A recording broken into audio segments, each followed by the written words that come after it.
Welcome aboard our Battleships podcast. This is a podcast analyzing anime relationships, whether they be canon or one the fans enjoy.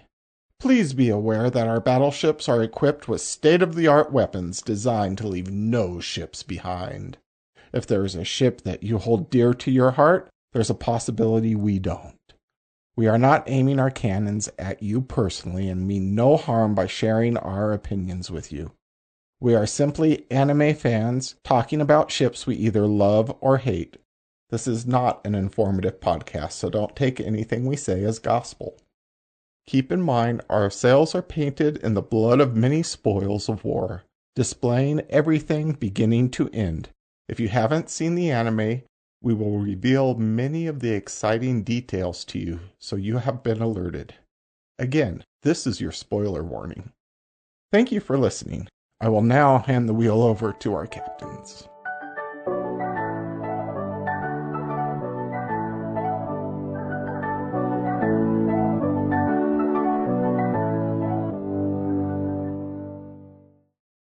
Welcome to Battleships, Shipped or Sunk.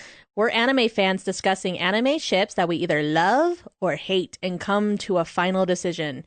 Do we ship the pairing or do we sink it with our cannons? My name is Juno, and I am so ready to give my heart to this episode. Yeah, she's been super excited for this one for a while. So pumped. And my fellow shippers here are... Hello, I'm Zephyra, and would be a scout. You would be a scout? If you had to choose from the regiments? Yeah. Oh, that's actually a really good one. I probably would join the scouts too, but I'd probably die. Yeah, I would die, but... I feel I'd be in the scouts, but more like Hanji, where I'm a Mad scientist? more of a scientist or a study type person. I don't think I'd be on the field. There you go. Hanji's on the field, though. I know, but I don't want to fight, man. So the interior police? Maybe. I don't remember all the fields, I'll be honest. So, Well, the garrison is the most populated one. Anyway. Oh, well. My name is Kaylee. I'm the asexual that somehow came up with this romance podcast. Yeah, how odd. That is odd. And I still don't understand romance. I still don't understand it. Maybe that's why we're doing this podcast, so that you can understand. Can discover what it is. Yeah. What does it mean? What is everyone talking about? It's like a class she came up for herself. Yep. Mm-hmm. Yep. It's my own research study. That makes this podcast all the more interesting. Okay. All right. We will be starting off our episode with our roll of ship. This is a list of anime questions that we carefully came up with. We will be rolling a D100 to determine the question we answer before we talk about today's couple. Let's roll. Oh my gosh, we talked about the numbers before. Yeah? Yep. What was yours? We're still in the range we've been rolling before. 42. Oh, that's much lower than we have been, though. So that is true. So at least it's a little bit of a change of pace. It is a new question. So we're fine. Okay. All right. 42. So what is one of the funniest couples? Dear God Almighty. A funny couple. Oh dear. I like how we get this question on like one of the tragic couples we're talking about today. I know. We get to talk about something funny and then we're going to talk about tragedy. Yep. Okay, you know what? I got it. She's ready. I'm pretty sure I've said this one for a question already. I think actually I answered this couple for last week's question or last time's question. I'm trying to remember what that was, but I don't remember. You haven't seen the anime or read the manga. Oh, so that probably explains it then. I just love this couple so much. And I am about 99% sure I answered this for the last question. But I think one of the funniest couples out there is the non-canon couple, but Phi, Flori, and Kurogane from Tsubasa Chronicles. They are The most comedic duo right next to Mokina, kind of egging them on a little bit with them constantly teasing each other. Well, specifically Fi calling Kurogane all the funny little nicknames and Kurogane getting really pissed off about it. And it's just a very comedic interactions that they always have. So that's probably my favorite, funniest couples. I think you could agree, right, Zephyr? Yeah. Alas. I don't know thought that you were couple. going to say another couple, but Really? yeah, from your guilty pleasure anime. Oh my goodness, that would have been a good one too. Well, I'll Regret. go Next time. Yeah, I'll save it for the next time we ask this question. But you shall all be waiting with bated breath until then. Zephyr? I would say Mao Mao and Jinshi Yep. from Apothecary Diaries. I was like, don't leave us hanging on which anime it is. We all know which one it is. We're talking about it next time. But Apothecary Diaries. I'm not going to go too much into it because we will have an episode of that coming up soon. But oh my gosh, if you know, you know. It seriously is a really funny dynamic. I agree. I love Mao Mao's indifference when it comes to Jingxi, and Jingshi's just like, but notice me. Notice me, senpai. Notice me. You did what with who? You did, huh? I just more love, He's like, just dead. Mao Mao is very much a cat. Like, Yes. pet me. Let me have my space. Like, Mao It's Mao, perfect. I got some poison for you. that's the catnip right there. Yes. Okay. But I love that answer. That's the best. It's a really good one. Oh. All right, so one of my favorite funniest couples is Tomoe and Nanami from Kamisama Kiss. Oh my goodness, that's another good one. Just from the very beginning, when they meet, immediate bickering, just like, and then him be like, "No, I shall not serve you," and then ends up getting trapped into it. Not even a couple hours later. The sulking. I think That Tomoe's curse- sulking is He's so wanting funny. to curse her so bad, and then the heavy sulking. And like he goes after the whatever the creature is that went after Nanami. He's like, "This is your fault!" Like kicking her in the head, and it's like, "You old hag!" And then just like, what's funny to me is like he gets so mad and yells at her, and then she yells back, and they just go back and forth and back and forth, and it's constant. And like the little like the Tengu, I think. Yeah, I think that's what it is. That one red-haired guy. Yeah. And then like, the ostrich scene. Just overall, their whole dynamic is hilarious and just so much. I'll be looking forward to talking about this couple too when we get to them because, yes, they were very funny. They're really funny.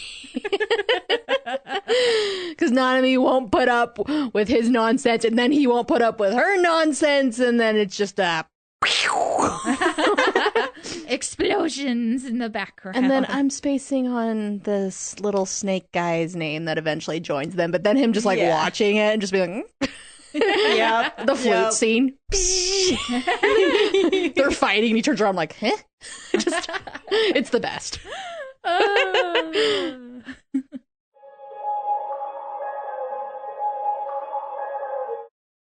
Our fellow shippers, it's time to talk about our couple, Mikasa and Eren from Attack on Titan.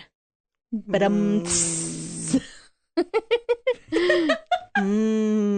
Zephyr looks so grumpy over there. I'm not grumpy. It's just, oh boy. we're in for it, slutties. Let's open this new can of worms. So, first impressions. I always loved Mikasa and the fact that she's an absolute badass. You know, one of the first times you ever see Mikasa, she is basically following after Eren as Eren is chasing after some bullies. And the bullies are like, oh, it's just Eren. We can beat him up. They see Mikasa and immediately go, oh, shit, run away. And I think it's just the funniest way to kind of introduce them a little bit with that. Especially since Eren thinks it was him that they're intimidated by. In reality, it's the scary girl behind him. Yeah. Everyone's more intimidated by Mikasa when Eren's the one who always wants to fight. Like, she has to jump in and save his ass. Yep. Oh my gosh. She is a total badass. She is, and God, I love her for it. I'm just like, look at her go. Just all her scenes, she's always just so chef's kiss. Yep. And then we look at the other one, and we're just like, very angry gremlin who screams a lot. He looks like he's a wet cat. Yeah. He's got wet cat energy. Yes. I hate everybody. You piss me off. Kill. I want to kill everyone. Fight. But so yeah, then just angry wet cat, and behind him is the intimidating mountain lion. Yep. Or panther or whatever. I definitely think their looks kind of portray a little bit of that too, because Eren has more of a like messy hair situation going on, at least at the very beginning, whereas Mikasa has herself a little bit more kept with the bob or whatever that she has. I think it definitely matches that kind of like wet cat instance, and the one who's like sleek side eye. Although I did love it when she had longer hair, and the only reason she cut it to the short was because Eren was like, it's gonna get caught in the ODM gear. Yeah, I liked the long hair too. Mm-hmm. But yeah, I really love like Mikasa's whole appearance. Like, I don't know, she just is just stunningly beautiful. She is. But I like it long, but if I had to choose between her hairstyle between the first animation and the second, I like the first one more. Mm-hmm.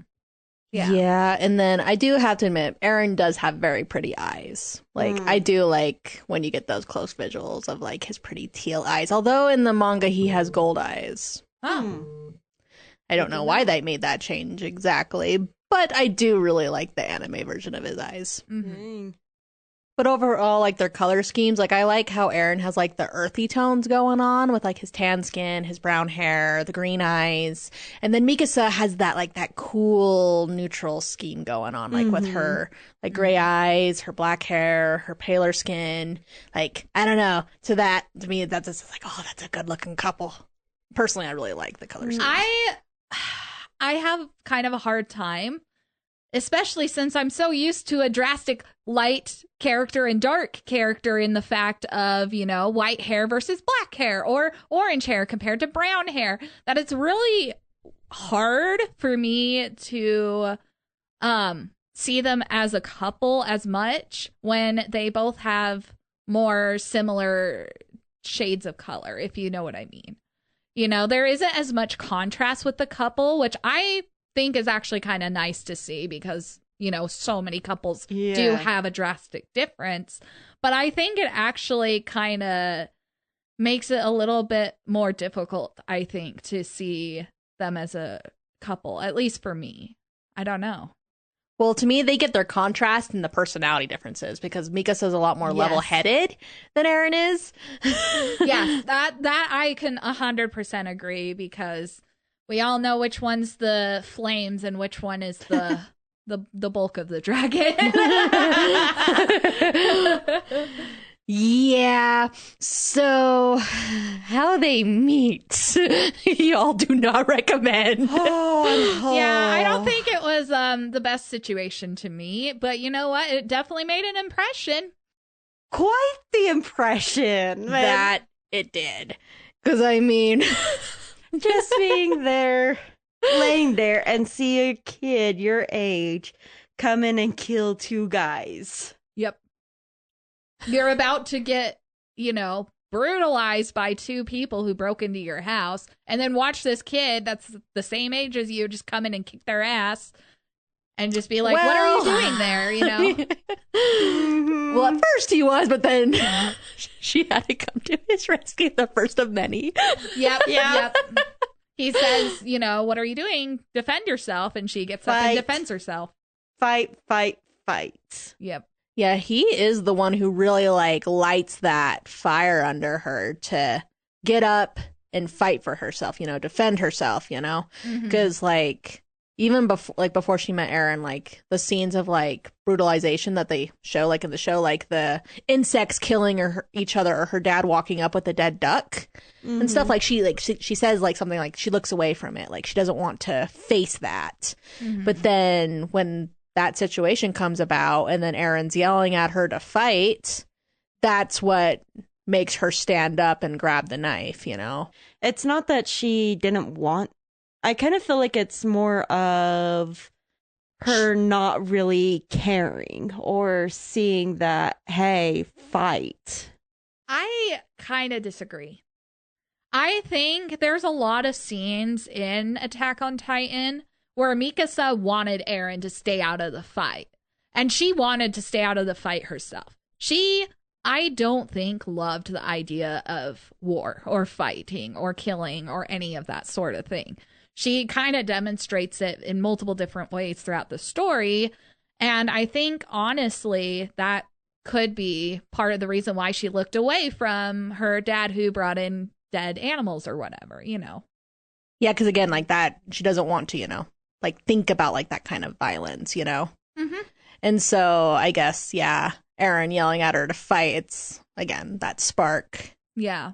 And then, yeah, you can see it throughout the show of her not wanting to fight, but being dragged into it because of Eren. Yeah. What I thought is that she just didn't think or know much. Or Again, but she was a once child. She did know. She was willing to fight to protect Eren, but only because she kept getting dragged into it by Eren being a dumbass. Yeah, and some of the picking choices fights he he can't win. Constantly picking fights he can't win. Yeah. Yeah, he's the type to like charge in and think about the consequences later. Yes. And again, Mika says the level-headed one behind him going, Eren, no. Yeah. Then after that moment, yeah, she's like very fiercely protective of Eren from that. Like, Well, I think she found her purpose to stand up for herself through Eren.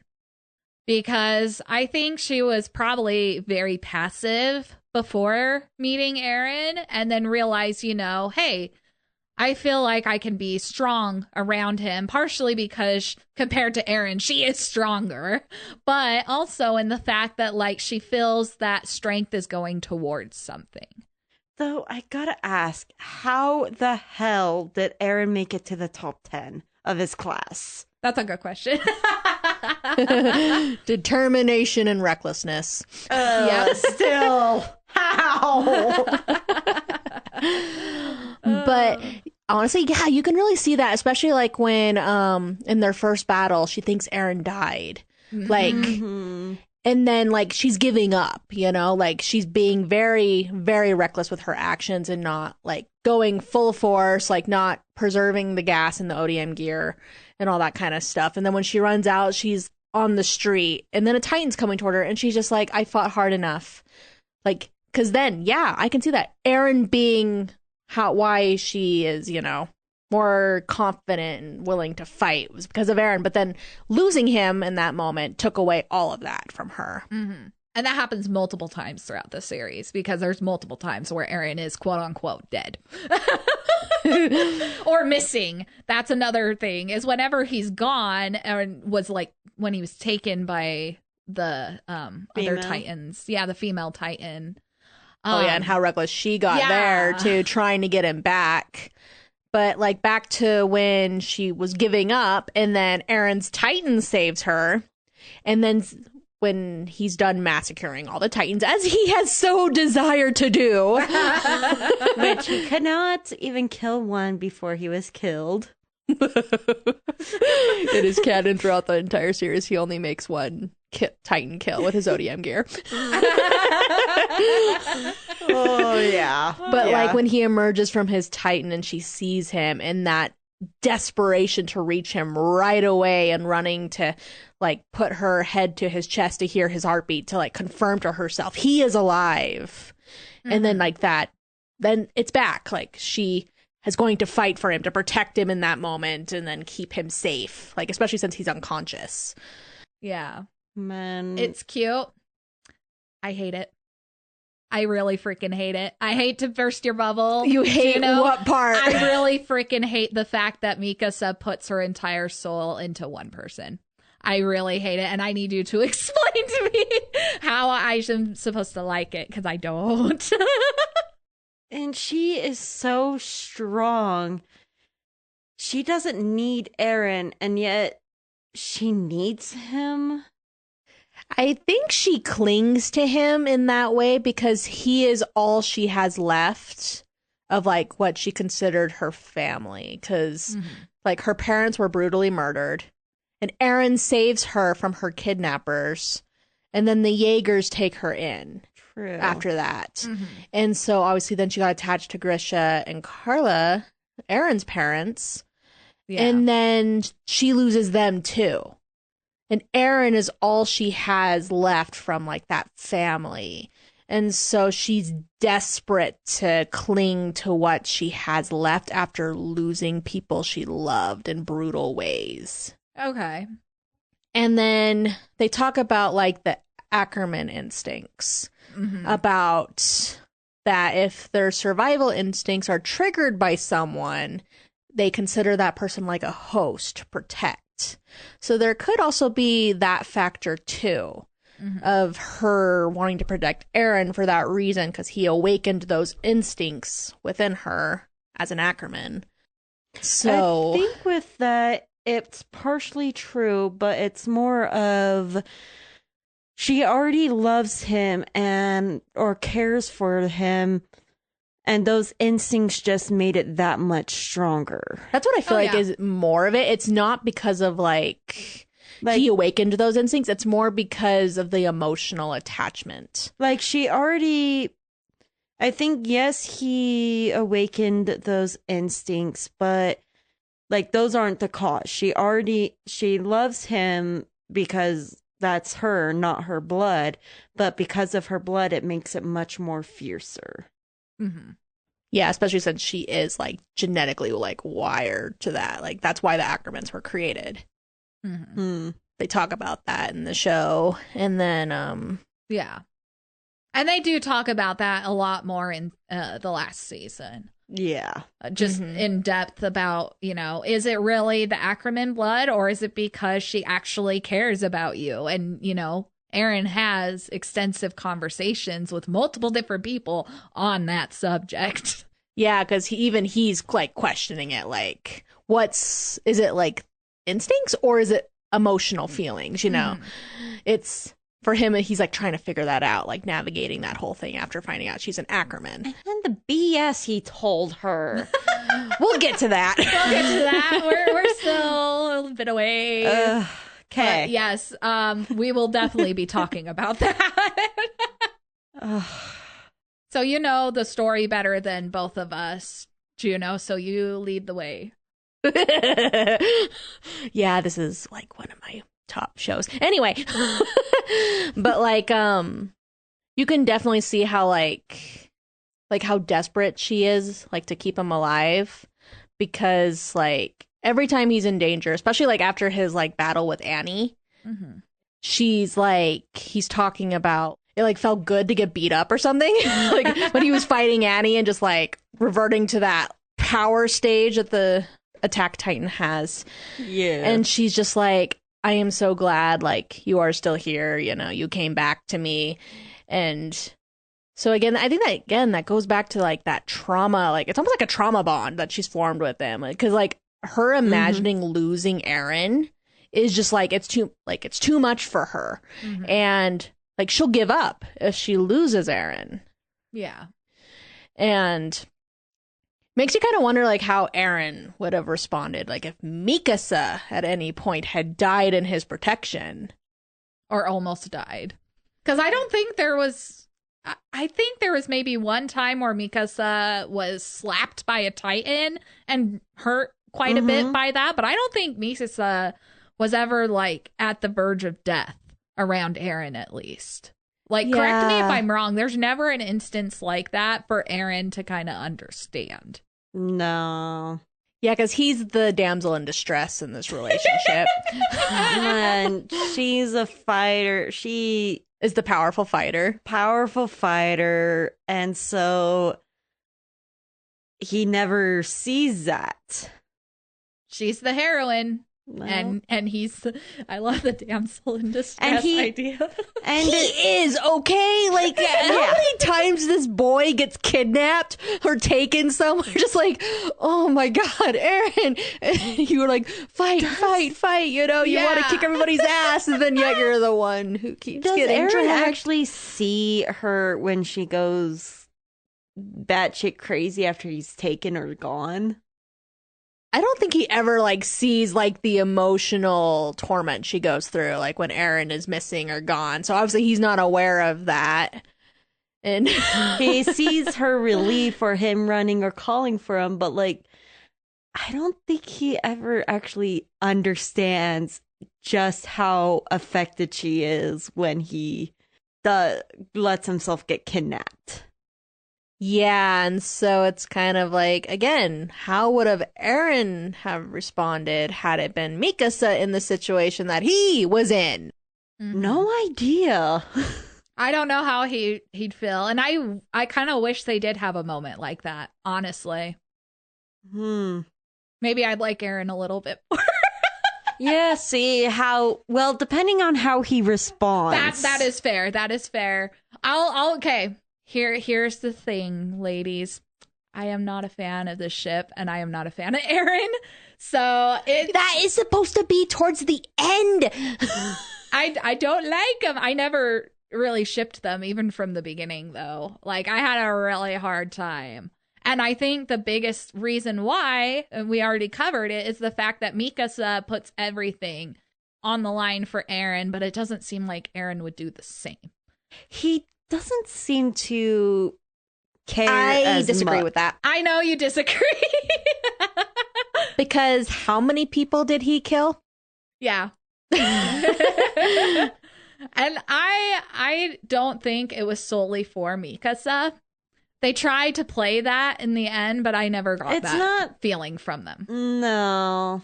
And I mean, at first it was like, even for me, like hard to see them as a ship because, like, you know, that sibling vibe that they kind of gave off because, you know, she became a member of the family. Yeah, they grew up together.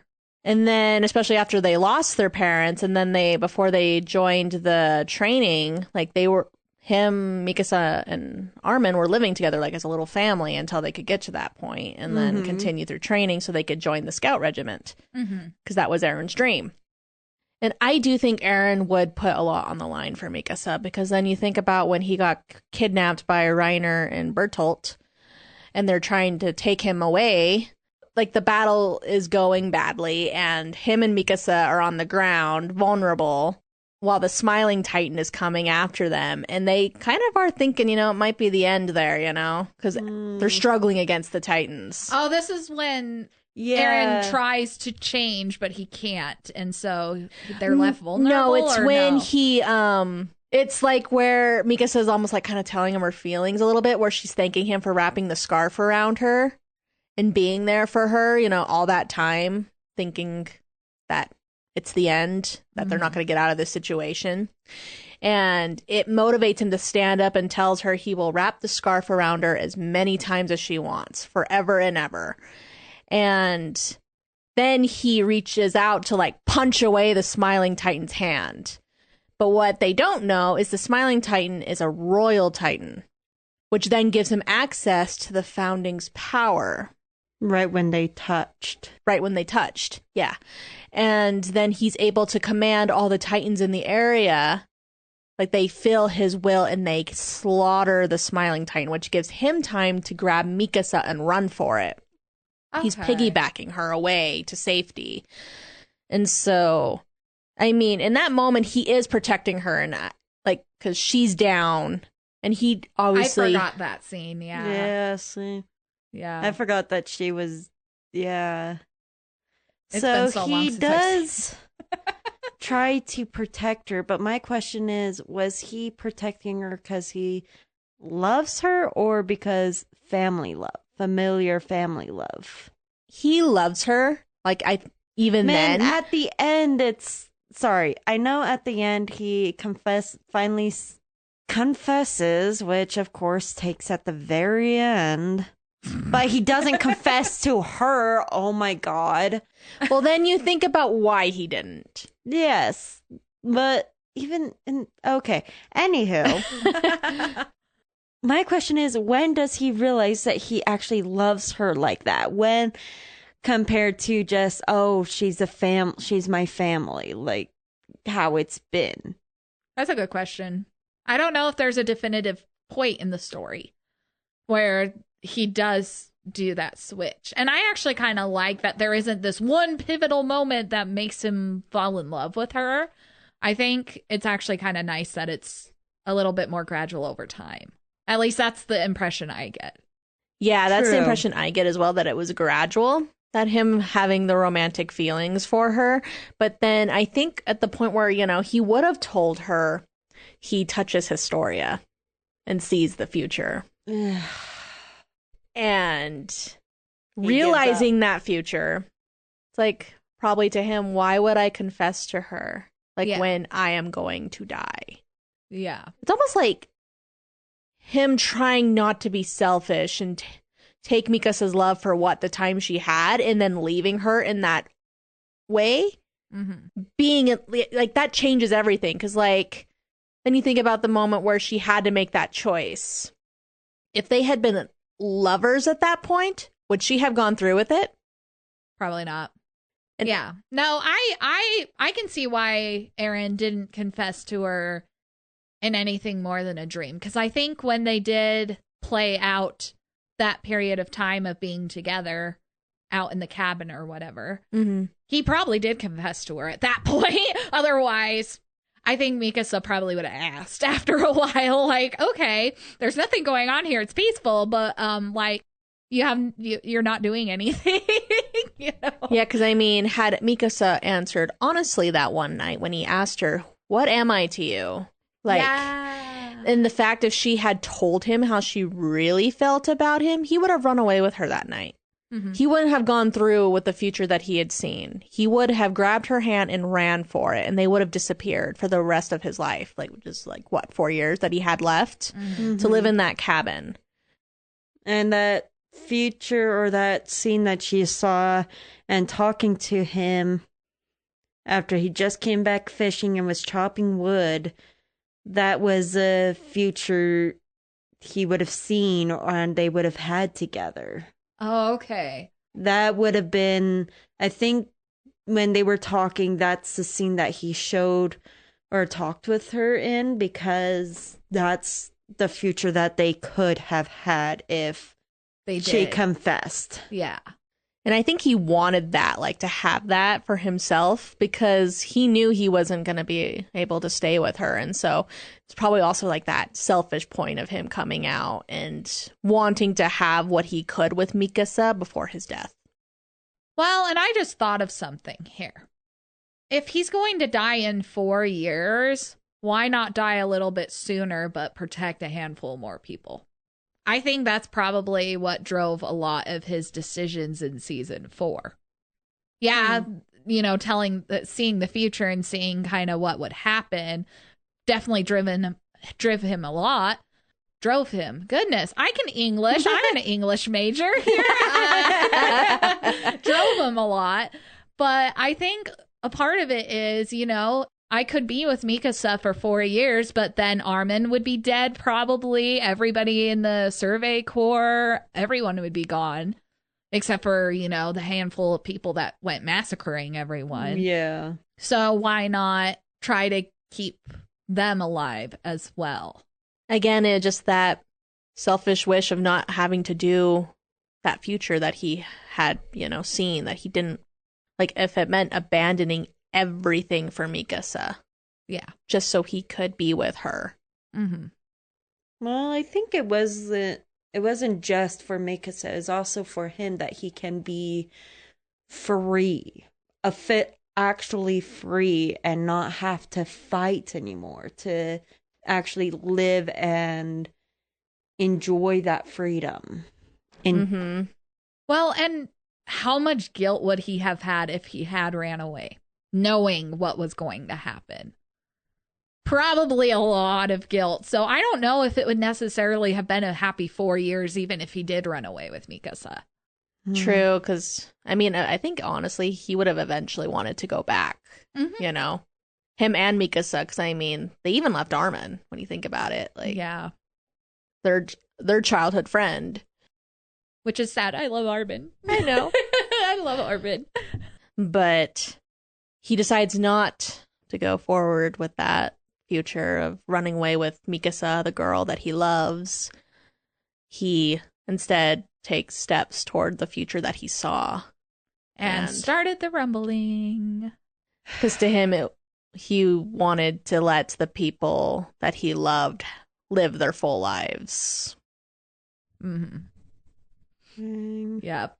It devastates you when you think about, like, then he knew if he had to do it that way, he had to push all of them away. And so he started treating them coldly so they wouldn't, it'd be easier for them to kill him when the time came. Because if you push him away, and you're not kind to them, for him in his mind, it made it easier versus being, warm and loving and sticking by their side, and then suddenly they have to kill him. Yeah. That's something that, honestly, from a strategist point of view, 100% makes sense. The whole idea of Zephyr's about to lose it. But it makes sense why Eren would take that approach in the way that he did, and saying all of the hateful, or not necessarily hateful, but diminishing things to Armin and Mikasa. So here we go, Zephyr. Not hateful. He told her, "I hate you," ever since we met, and that's not hateful. That he gets pissed off whenever he sees her. And you're saying that's not hateful words? It's a lie.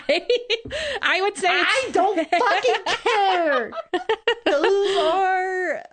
And, like, starts trying to explain to her the only reason she wants to protect him and everything, like, invalidating her feelings, that it's because of her Ackerman instincts. That she doesn't actually love him. It's just the instincts driving her to him and protecting him. And then you even think about it, like, Armin lunges across the table to hit Eren, and she takes him down. Yep. And then Eren uses that exactly, like, case in point right here. But in reality, it's just she loves him. And then she just saw someone going at him. So, like, when you love someone, you do want to protect them. And she is the badass, has the instincts.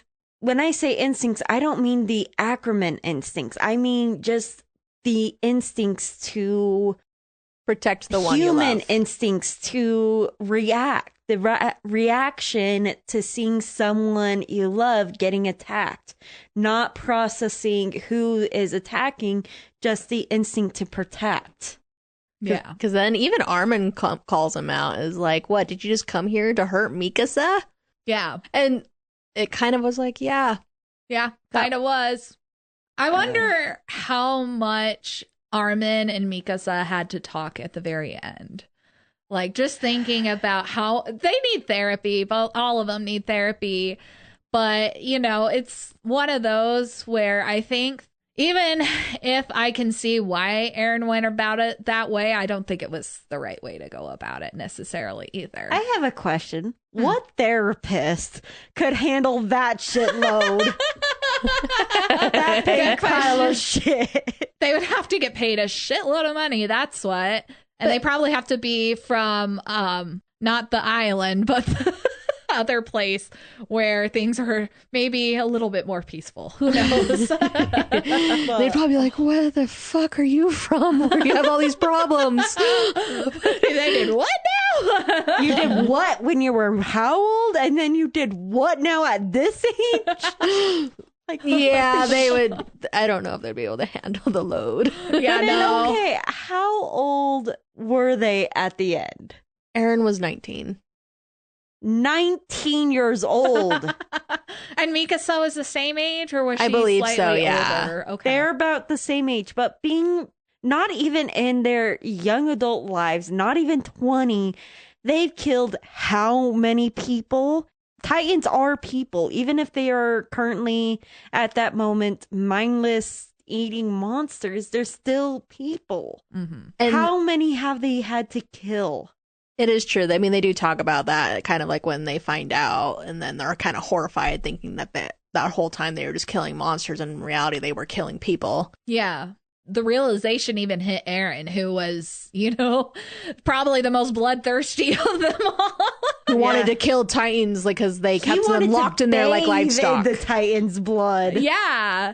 Yeah, but honestly, I don't see any other way Eren could have gone about it to hurt Mikasa, because he knew how attached she was to him, and he knew she would be one of the people to kill him, and he had to like destroy her feelings because he knew if he tried to do it in any softer way, she wouldn't go through with it. So I can't see any other option Eren could have taken to make Mikasa make that choice in the end when the time came. Mm-hmm. Now I got a clarifying question. Did Eren know it would be Mikasa killing him, or did he just know that he was gonna die? I actually think he may have actually known that it was Mikasa, because when he was talking to Armin in the past before his death, he was talking about how Ymir was waiting for someone to like free her, and this whole time it had been Mikasa. Yeah. And so I think he knew it was Mikasa who was going to kill him, because that was what Ymir needed to see. Yeah. And so he had to make sure she would go through with it. Because then I could see why then it had to be that. And I don't know how it could have been better. I think the little audience member me wants it to be better. I mean, I wish it wouldn't have happened at all. Like, that's devastating to like imagine to kill the person you love. That's something you can never come back from. Like, looking in their eyes as you kill someone you love, that you have loved since you were a child, who rescued you and gave you like a purpose in life and was there for you all those years, and then you have to put a sword through their throat.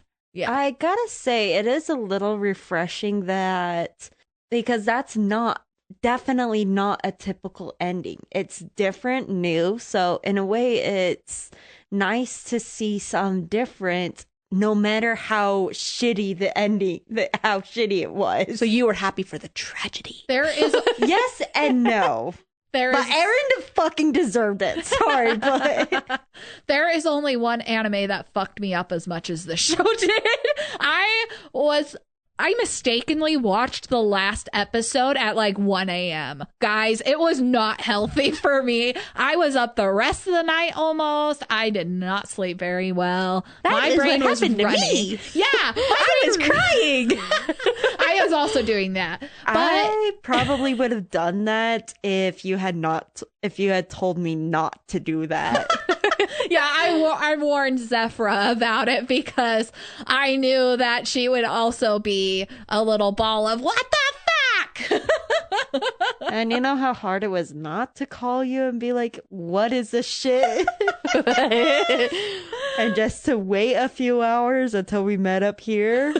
Yes, I finished it this morning, and Zephra, always the tardy one. Yeah, so no.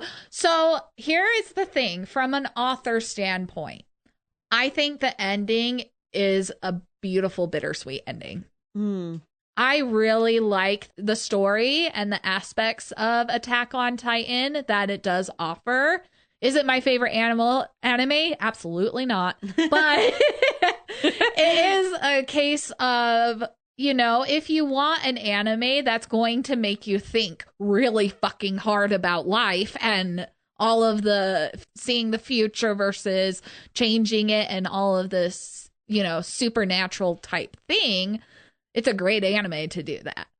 I think as a romance anime, in the romance side of things, it wasn't really meant to be a romance anime. I don't think It wasn't.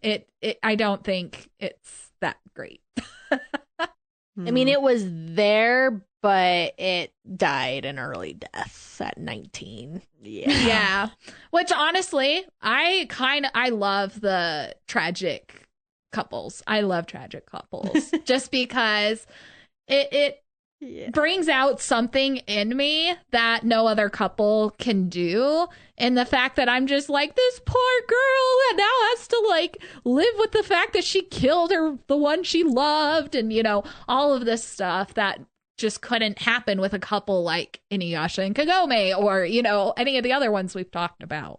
Oh, like when Eren talks to Armin, when Armin starts giving him shit about the way he treated Mikasa and is like, oh, she'll go on to find someone lovely, someone better. And Eren loses his shit and actually like breaks down and tells him that he hopes Mikasa will like pine after him for at least 10 years and he had wanted to be her one and only. Mm-hmm. And he didn't want this ending, that he had wanted to stay with all of them and everything. And then Armin's like, that's pathetic. The issue is, that's the only time we get that, oh, I love Mikasa.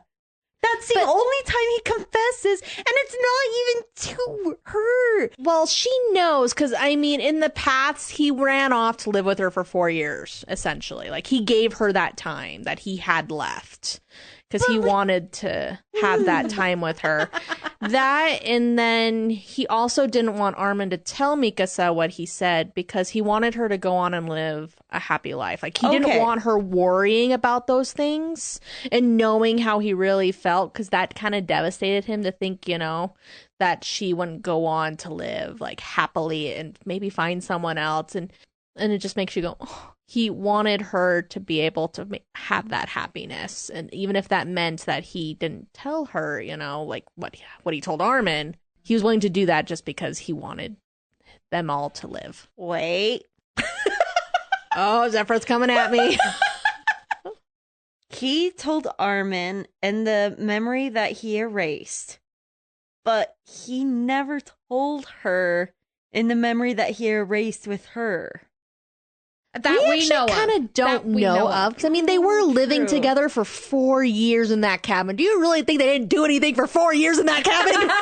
I'm kind of surprised that she didn't look down and see herself pregnant.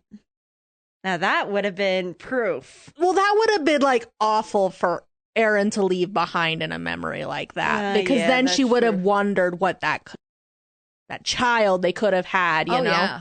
That would have been probably like an emotional last blow, like be like, you'll never be with anyone else, because then she would always wonder like what they could have been. Well, even if, I do admit that if he did tell her he loved her, then that could hold her and she would not, probably knowing her, she would not find anyone else.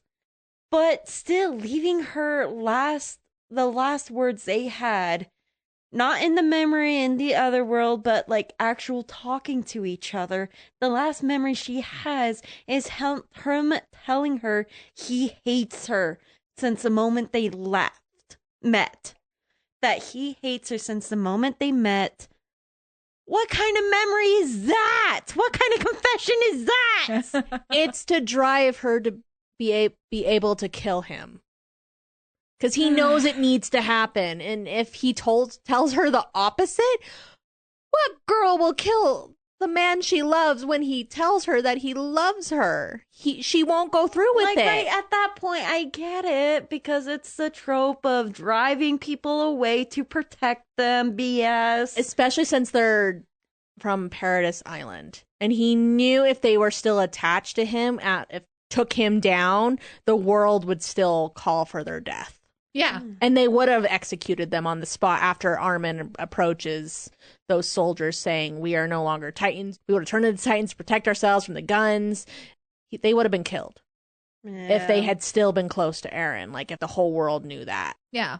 But I don't know. It also feels like for her, she probably still, even if he never told her he loved her, even in the memories, erased memory, do you really think Mikasa will ever try to find someone else to be happy with? Well, he tried, because then he did tell her, like, that one of the last things he did say to her in that memory was, when I'm dead, throw away this scarf. That scarf he gave her the night he saved her, and she has clung to ever since. Like, and she wears it all the time and everything, and he tells her, throw it away. Did she? I can't remember. No. I just watched a few, which, honestly, he knows her. But he was hoping to push her, like how he pushed her to kill him by being hateful toward her. He was hoping she would take his words and go on to have the happy life he wanted for all of his found family. He wanted that for them. Yes, I will say it's interesting that the author chose not to include anything about Mikasa after, because I think, what was it? It was a few years later, that last little clip bit. 3 years. 3 years later, they don't give anything past that. And obviously, in the 3 years, Mikasa is still at Eren's gravesite and everything like that. And wearing the scarf. Yeah, wearing the scarf and everything. But you never, ever find out if Mikasa ever moves on. And I think that's a very interesting choice for Did the you author. not watch the end credits? Because they do, like, little pictures of, like, the glimpses of the future. I don't think I did. Dun, No. dun, dun. What No. does it show? Please enlighten us. I did. I was only half paying attention. I started paying attention at that last little clip, which I'm guessing you did not see. But just the pictures. But first, let's talk about then Eren's death first. Yeah. So, because I want to at least get through that. So what gets me about that scene is, like, they blow away the teeth so they can get into his mouth where his head is. And Mikasa smiles at him and gives him, like, a pretty face. She wants that last memory, that he has. And actually, it's canon that the whole time the rumbling was going on, Eren had his eyes closed and he was crying because he didn't want this. Oh, really? Mhm. Huh. So that whole time, and he opened his eyes one last time so he could see the girl he loved, even if it meant watching her slash him. That's really sad. That's really fucking sad. Dang. And then just the eye contact and that awful moment where she has to kill the man she loves so damn much and wanted a future with. And then, I mean, I don't know how I feel about it sometimes, but then, like, their first and last kiss is after she decapitates him. And they do say, like, decapitated heads, that they may have feeling, like, for a couple seconds after death. So it's like, did Eren feel that kiss before he passed? I don't know.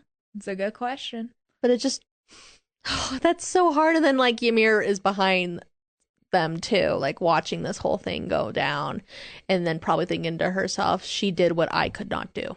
Mm-hmm. And that was exactly what needed to happen to end the era of Titans. Yeah.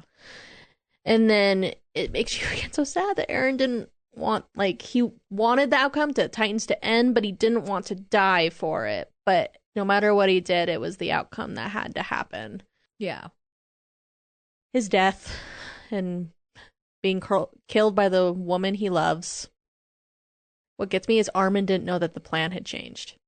Because when he faced Eren as the Colossal Titan and they were fighting, he didn't know that while they were on Falco's back, they decided that they had to kill him.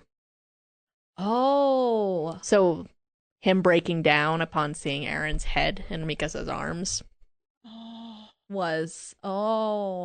I did not know that. That's really sad. I love Armin, man. I know. And Armin And probably then, never expected Mikasa to do it. Yeah, no. yeah, because then, like, even with Eren being like, throw away the scarf after I'm dead, move on. Like, she says, no, I can't. And she ties the scarf around her neck right before she goes in for the kill. Yeah. Mhm. And you're just like, and Then she leaves to go bury him at the place that he liked to take naps under, that tree. Hmm. And then you think about that journey, carrying the man you love's head the whole way back to Paradise Island. That's like across the country, cross the ocean, back onto the island, and then even then cross the desert, cross the forests, cross their homeland. I hope she had a airplane or something to fly in, because that head ought to be really rotted by the time she got all the way there. Just saying. Yeah, that's kind of like unpleasant imagery I was kind of thinking about. I was just like, oh God. That's but if they had an airplane or ship or something to make it faster, then it wouldn't be too long. But how did she get there with an airplane? Who would have given her an airplane carrying a head? Even if she especially Eren's head. Unless she hid it in a bag. Which she wouldn't do. Yeah, so she was cradling that head. Because I can't even imagine, like, thinking, like, that whole way, that journey home, I killed the man I love, and you're carrying the evidence of it with you every day. Like, I can't even imagine. Well, and it's not just the man I love, it's the one who saved me first. You know, because she does get saved a handful of different times throughout this story, but the one who saved her first was Eren. And then, then she killed him. Yep. And poor girl.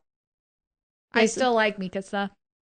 Yeah, so it's just like, and then she's waiting under the tree at the grave and saying that finally everyone else is going to come and visit you, you know? And she starts crying, and just like, it makes you wonder how much time she was spending under that tree with Eren.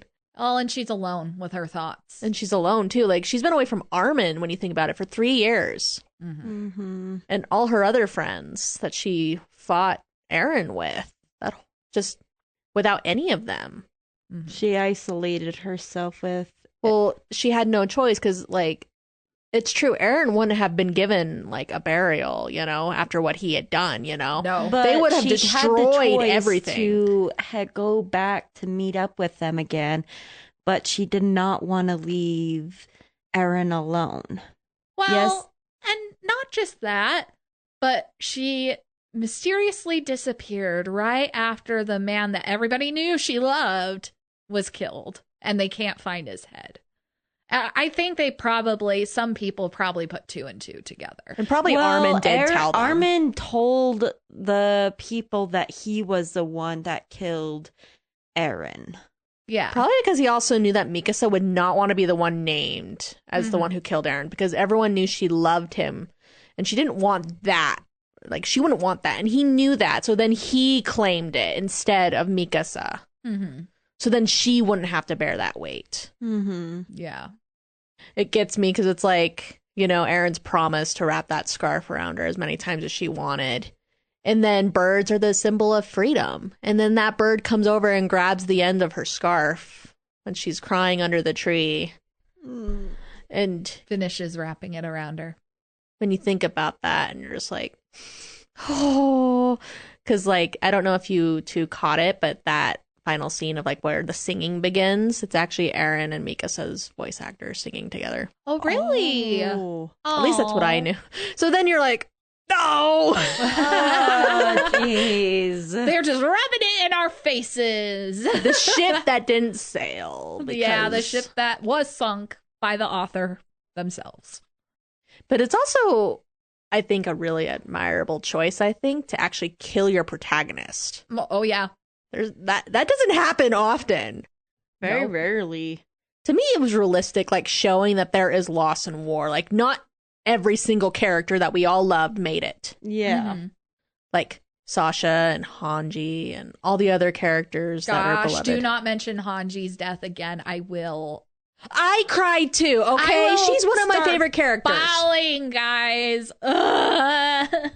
She did go down in a blaze of glory. I freaking love Hanji, guys. Let's move on. But Can you please tell me what the after credits are before we move on to Okay, the the tropes? pictures. Please. Tell us Because the pictures. oh, it's gonna be hard to describe.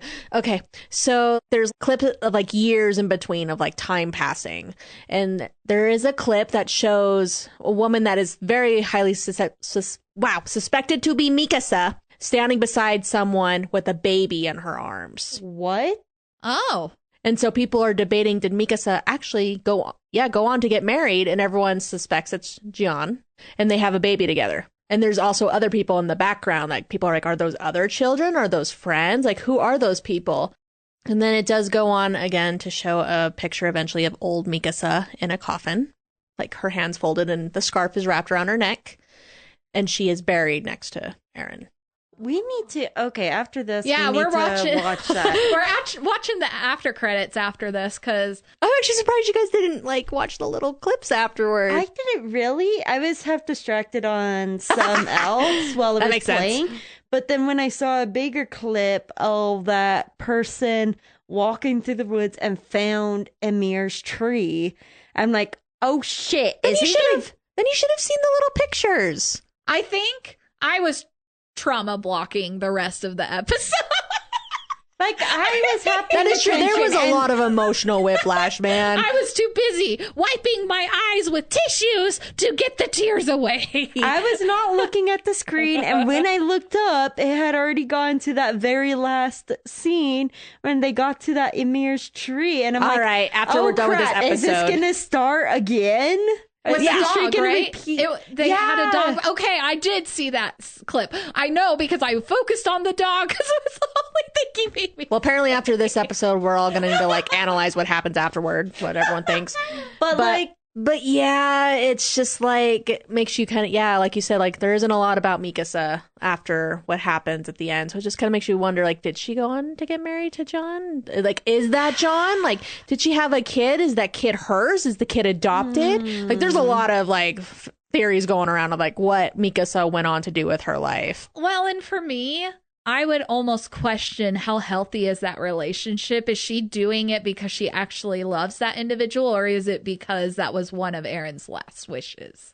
yeah, That would be my thought process. And then with if it is John, like, it kind of makes me feel sad because, like, he would know that he's not first in Mikasa's heart. yeah, Because, I mean, she chose, like, Mikasa was buried next to Eren. yeah, From what I saw, there was no other graves. Like, maybe Armin, because there is a little clip of, like, an old man standing over the grave, and everyone thinks that is Armin, like, visiting his friends' graves. Did Armin join him later on, or like all three of them buried under that tree, or is it just Eren and Mikasa? Or Yeah. you know, there's a lot. Like, you don't know what happens. Like, you just know that the group of friends returned to Paradise Island after 3 years. All right, so. What's our tropes, ladies, for this tragic couple? tragic Do you know? lovers. Do you want to go first since you're hosting? Oh, sure. So one that I found was the one that got away. A character wishes they had gotten together with their love interest. And that's true for both Eren and Mikasa. Oh yeah, At the end, that they both wish that they had been able to be together, but because of the era of Titans, it wasn't possible.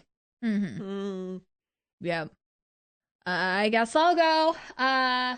I'm trying to think because I wrote this down before knowing about Mikasa potentially having another love interest later. But I don't care about that. I put down the morning after, and it's not as in like the sun rising morning, it's in sad morning. Being too grief-stricken to love again after the death of your lover. I can see that being very true because, like, Mhm. even with Eren pushing her to throw away the scarf, move on, forget him, She still That- held on to it. she still held on to him. She was wearing the scarf when she went to decapitate Eren.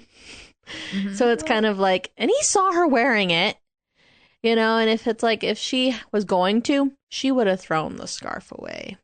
And she was wearing it when she was buried. She Yeah. never threw that scarf away. Yeah, no.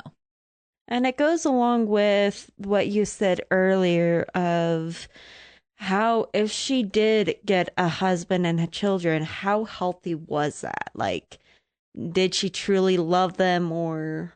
Yeah. I think there would have had to have been at least a little bit of love in it. Otherwise, I don't think Mikasa would have bothered. But, you know, it is one of those where, you know, she never probably truly loved someone the same way she loved Eren. Exactly. So, okay. Alrighty. Single target sexuality. Being in love with only one person. Yep. Yeah. That is Mikasa. Yep. And especially how many times she yells Eren throughout the series and is rushing to his rescue and jumping into reckless situations to save his butt. So to prepare for this episode, I watched a compilation of Eren and Mikasa episodes. I got a headache from how many times Mikasa said Eren in screamy voices or like, Eren, don't do that! Eren, what are you doing? Eren, get away! I'm just like, oh my god. Eren, don't leave me! It's a whole nother Inuyasha Kagome kind of situation I was getting, except for there wasn't any Mikasa coming back. Oh. Yeah. Well, she's badass and can take care of herself. Eren never had to rush to his rescue like she had to rush to his rescue all the damn time. Well, he doesn't even go out and call, like, Mikasa, calling her because she just saved him. I don't think he would want himself to look that vulnerable. Exactly, especially for like all of his friends. Like he didn't like that, especially since he was the fighter type. He had been like, vulnerabilities are bad, so he can't show his soft side. Well, and he was also bullied too, so that plays a part in it. But well, I guess the better thing to say is he didn't call after her. He said her name for sure, but he never called after her. Even if they spent a long time apart because he was kidnapped or he ran off to fight the city on his own. When he sees her, he's like, oh, hi, you're here. Yeah, what's up? Let's kill these Titans. Yeah. All right. So my other trope, I mean, so it's a no going steady. Characters date each other without becoming an official couple. And I can see that because everyone knows they're a thing and they're very attached to each other. Well, what is the 4 years of the dream entail too? life? Like you Yeah. never, like we don't know what happened between those 4 years in the paths, essentially. Yeah. So it's like, so maybe they did become official and they were steady and all that kind of stuff. Yeah. Okay. Battle couple. Lovers who kick ass together. Yep. Yeah. 9 times out of 10, it was mostly Mikasa kicking ass and Eren not. But even, you know, the situation where Eren was trying to block up the hole in the wall in the first season, I think, Mikasa was out there defending him from the other Titans while he lifted the boulder to go block the hole. That is true. Or like when Eren was facing against the armored Titan after the big betrayal reveal, and Mikasa is trying really hard to help him, you know, take him down. And finally she's able to like cut behind his knees and everything and help Eren make him more vulnerable until the colossal Titan jumps in. But Oh. Okay. This is a small one, but terrible pickup lines. Oh, dear. Character attempts to use smooth one-liners to attract their preferred mate. It does not go well. When they're in training, she starts telling Eren that I will follow you anywhere, confessing how she feels about him. Eren doesn't give a shit. He walks away while she's in mid-sentence, and when Mikasa looks up, lo and behold, Sasha. Are you gonna eat that? Oh, yeah! well, then you think about it, there's actually quite a couple scenes where Mikasa, is like being vulnerable with Eren and trying like to communicate how she feels. And yeah, he's not the most receptive. But then you also have to think, you know, teenage boy embarrassed about his first love. So yeah. Well, for that first one, he was not paying attention. He's just like, oh, it's time to go. Let's go. He was not paying attention. Then you also have to think about the age that he was at the time. And so it's like, it's almost like with time, obviously he began understanding what it meant and started blushing and everything, but then like ducking away, like, no, I can't show my feelings. Especially like when they're on that train at one point and they're talking about who's going to inherit the Attack Titan when Eren's time comes. Oh, and yeah. and then he's telling them, no, like none of you are. And and then he makes eye contact with Mikasa and they're both blushing. So it's just like, he knows now. He's at that point. Yep. All right, for the moment of truth. My fellow captains, what do you think of today's couple? Do we ship it or are we sinking it? They are sinking their own ship. And Mikasa is dragging Eren through the water. Well, what do you think about it? It was Eren who did it, but he also had no choice, but he didn't want that path. But Sorry, let me rephrase this. Eren sunk the ship and Mikasa is fighting to take him to shore. But Eren is not making it easy for her. no, he did not. We did not need to fire those cannons. So, my question is, do you like the ship? Do you like the couple? Because that's also what we're kind of asking. Yeah, I know. But when you think about it, it was kind of Ymir's fault. Yeah, it was 100%. Okay, well, I'll go ahead and answer. No, I don't like the ship. I still don't, even after talking today. Although it did enlighten a lot of things. I do think that, you know, if Eren had a chance and had that perfect ending, it would have been, you know, a great ending for them both. But personally, for me, if there were two individuals that embodied Eren and Mikasa here in reality, no, I don't think I'd ship them. But they are pretty intense, especially with Mikasa in regards to Eren. I just don't think they're a good match. Personally, I don't think that they would have had a very good relationship. They personally. enable each other. Yeah, I guess they do. There's just a lot of different things that scream red flags about them individually that I just don't think would make a good relationship. So for me, no, I don't ship them. No ship. I'm sorry to break your heart, Juno. No. I will weep in a corner later. This is hard. I think they would be better off as siblings in a ship. Better so no. No? Well, I guess I'm going to be the only one who says yes. That I do ship them. Yep. Now, my question is, what do we communitively decide as a podcast? Do we ship this couple or sink it? Well, I guess to me, it's majority rules. Probably majority rules. We freak it. Oh gosh. We're gonna get hunted down, guys. Yes. Come at me. I'm crazy horny for you. Oh my God. What the fuck? Well, to me, it's just like, well, Eren was willing to sacrifice the whole world for the woman he loves to make sure she had a long life. Mm-hmm. Then you think about the fact that none of this would have happened had Grisha Yeager not given Eren the Attack Titan. But then Paradise Island would have been slaughtered. So now I'm curious if the Ackerman bloodline, if they were not immune and Grisha gave it to Mikasa instead of his son. I don't think he would have given it to Mikasa, though. Yeah, no. Yeah. Oh my God. Can you imagine Mikasa as a Titan, though? Holy shit. She would have been like 10 times more effective than Eren. She is a Titan. She's just a human-sized Titan. She's crazy. If she had the Attack Titan, how different would things be? Oh my gosh. Oh, I would love that scenario, to be honest. Look up the fanfics, guys. Yeah, send us fanfics, please. We need that now. All right, so this episode will now come to a close.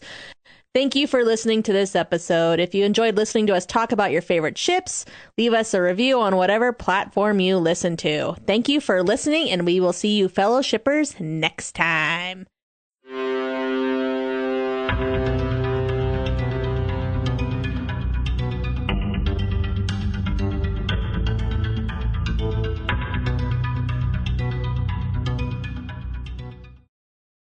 Next up, episode number 6, Mao Mao and Ginchi from the Apothecary Diaries.